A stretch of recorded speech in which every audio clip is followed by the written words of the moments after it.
Hello and welcome back to my channel.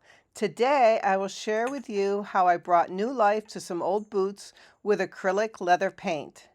As usual, I will show in the description some of the materials that I have used to make this project, and as an Amazon affiliate marketer, I earn a slight commission if you actually purchase things after looking at my descriptions. Anyways, now I had these old pair of black boots. They were already cracking at the bottom. I had to glue them together many times because they're quite old. So I decided I would make them fun. So I bought some acrylic leather paint, and I'm just painting directly on the leather. It's actually a suede leather, so it has a nap to it. It's not a smooth leather.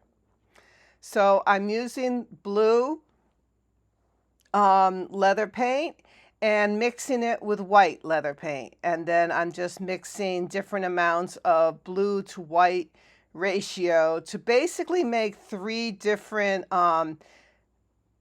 amounts of blue. So I have the straight dark blue that I'm using, and then I have the white that I was using for an accent. But besides that, I had two gradients of blue, kind of a deeper blue and a really light blue. So I decided to keep the color palette very, very simple and just have fun with blue. I decided I was going to just free do this. I wasn't going to draw it out ahead of time. I'm just kind of painting as I'm going. So there's really no rhyme or reason to my designs. I was just having fun with it.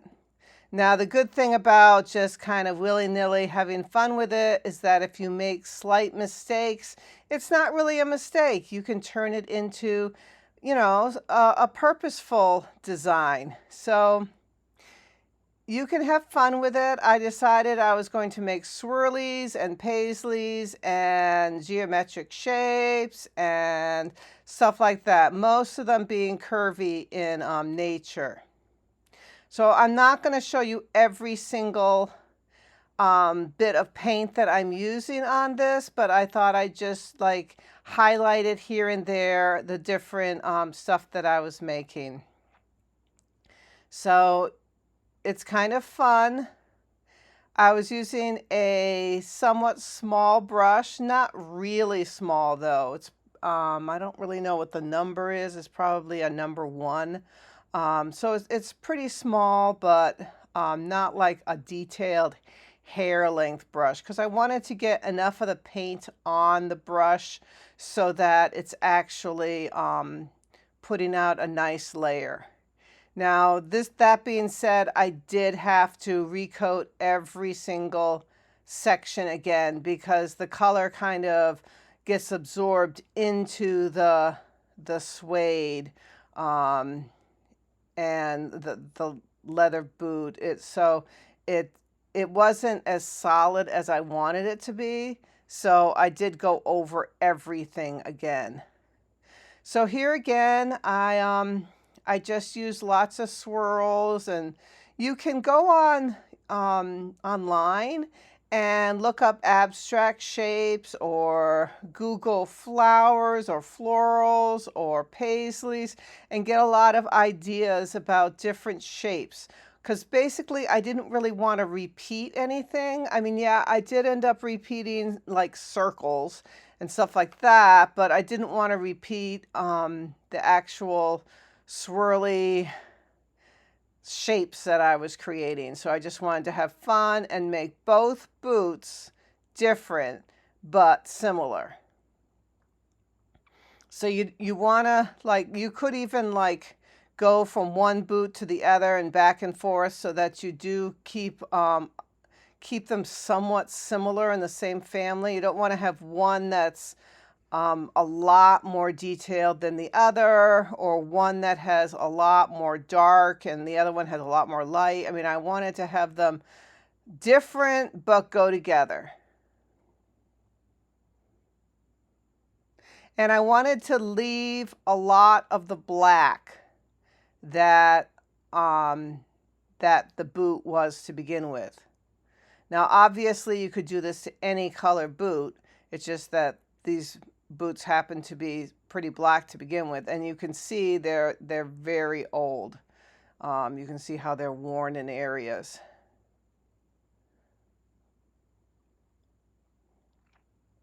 So at one point, I was even going to throw these boots away because of the holes at the bottom of them.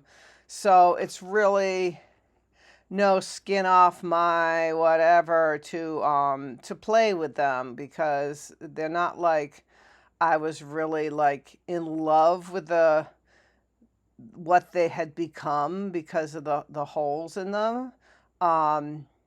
But that's okay, because now I can freely paint them, decorate them, and I don't feel guilty if I don't end up liking what I've created. That's okay. Now you can see how I just put the dark color again on in areas. This was like a second layer that I put on it, and this happens to make them more intensely decorated.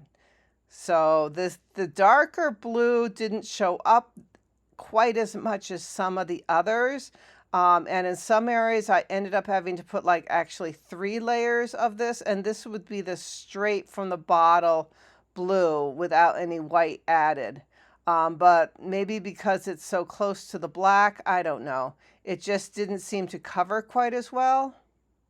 The second layer seems to cover better than the first layer because there's already some base to it. Now, when I put the second color for definition on and decoration on the shapes, I actually put them on top of the original color. This way, I didn't have to put more than one coat for the detailed little swishes of different color, because it already has the other color as a base, so it didn't soak into the suede. It just sat on top of this paint. Now this paint is kind of thick when it's done, when you've put a couple coats on it, so it could over time like crack a little bit in places because I am putting such a thick layer of paint. But hey, that's okay. And boots don't really like move that much. You know, they're pretty stiff boots anyway. So I don't think that's going to be a problem. Like maybe if I did this on like a handbag or something that's moved a lot more and flexed more, maybe then you might get more of a problem with cracking of the paint. But this was fine. We'll see how they last, you know, in the long run. I'm probably only going to wear them like a few times a month. And now that it's actually becoming spring and summer soon, we hope, I won't be wearing them as much. So I decided to add white as a highlight in places and ended up putting it pretty much all over because I liked it. So it's kind of like something you decide as you go, because I was like, wasn't going to put white on it. And then I decided, well, you know, white's kind of nice, little highlights here and there. So I decided to go for it and put white. White keeps with the same color palette, really, because it's just a lighter version of the light blue. It's just very, very light, all the way to white. So it fits in nicely.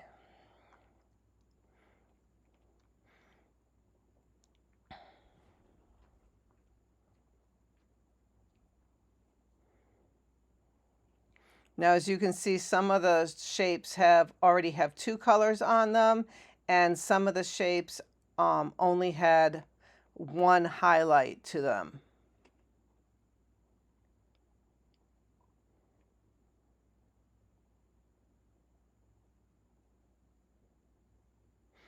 Now, at this point, there was areas where, when I was putting the white on especially, where it was getting a little bit like furry on the edge of the black. So that was when I started thinking, I might have to like fix this with maybe some black something, either black paint or marker, to try to make it a little bit sharper on in areas.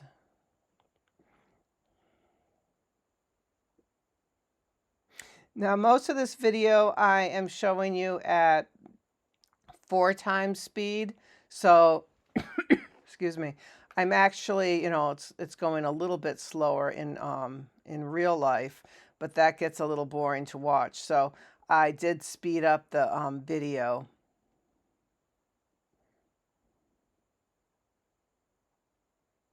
So as you can see, I'm using like pretty much the thickness of the paintbrush for most of the areas. That way it was pretty consistent and easy to keep it constant. Because remember, I do have 2 boots to do this on, and I wanted to do something where I could work on both boots and they would end up looking like they go together. I kind of did highlights and shadows as far as deciding where to put the little dots and highlights, but I wasn't overly exact with that.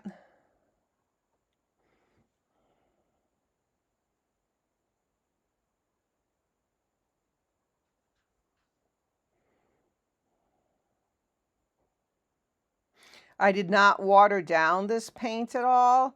You could if you wanted to, but I wanted to have it, opaque and thick, so I didn't want to have it too thin.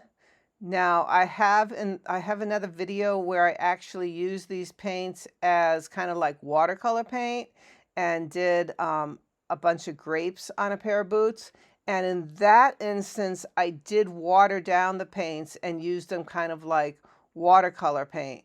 But for this one, they're just very geometric and bold statements. There's no watering or blending of any color once they get on the boot. So I'm just having, like, this is white, hi, this is dark blue. I'm not trying to blend them all together into a shape.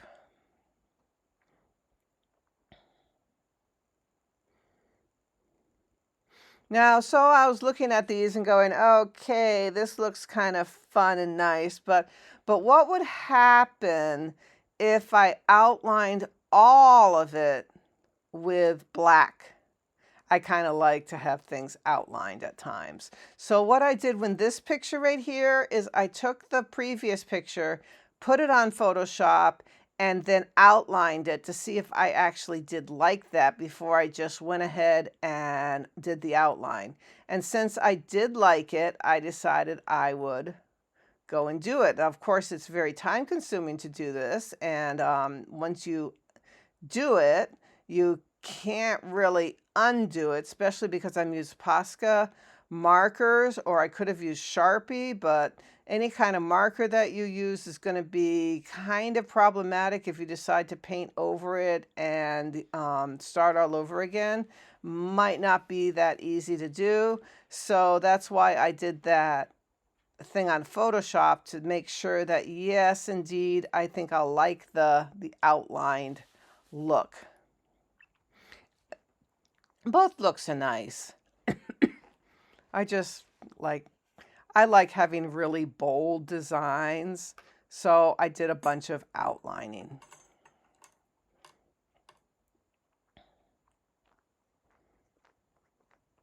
And surprisingly enough, it didn't really kill the marker very much.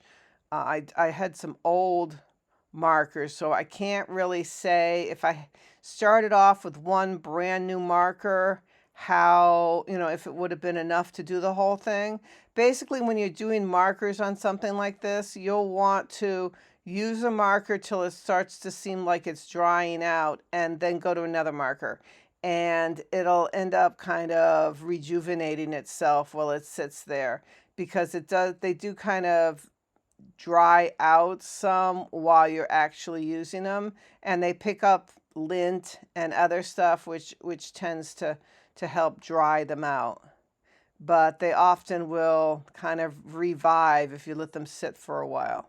Sorry, this is a little bit fuzzy at times.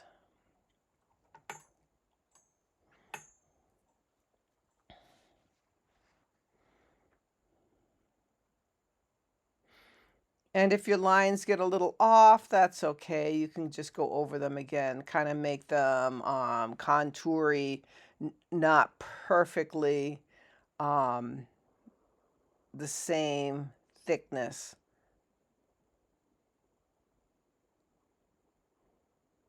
Unfortunately, with outlining them, I did lose a little bit of the colors. Like some of those colors might have had, shapes might have had 3 different colors, but the marker kind of covered up one of them, which is unfortunate, but yeah, that happens.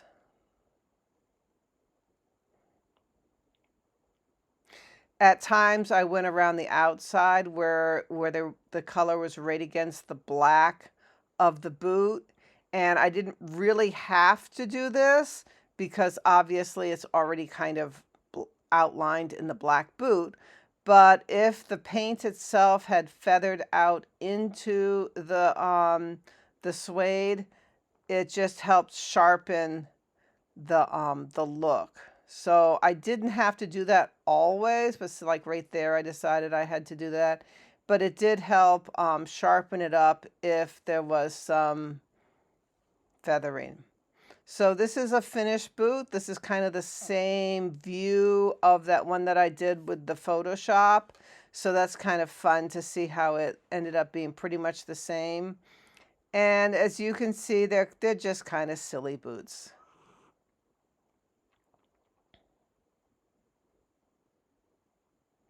So I tried to keep them, all the shapes being similar, but different. I ended up doing the seams a lot with like polka dots or lines or something similar to that. I had a lot of fun with this, and it's just a fun way to dress up things that you have around the house that you're not using. I hope you enjoyed it as much as I did. Bye-bye.